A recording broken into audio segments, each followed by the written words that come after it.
وقتی که مادر شخصی از دنیا می گذرد، الله می فرماید: ای بنده من، به خاطر کسی که تو را غمخواری می کردم آن وفات کرد.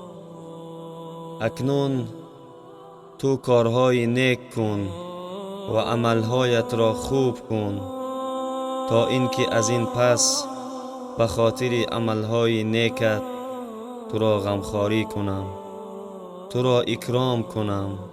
این مادرها چنین شخصیت ها هستند.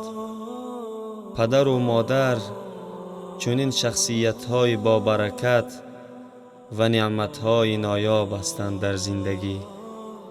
فلا تقل لهما اف.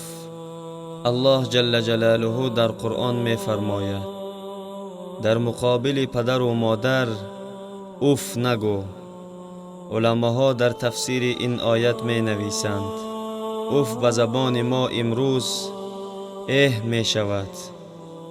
مادرت فریاد می کند می گویی، یا اینکه پدرت فریاد می کند می گویی. همین که از ناگواری و از نافرمانی می گویی، انا همین اف می شود. در همین یک اف گفتن همه کارهای نیکت برباد می شده است. پس چی می شود احوال شخصانی که همیشه نافرمانی پدر و مادر می کنند؟ اکنون گوش کن.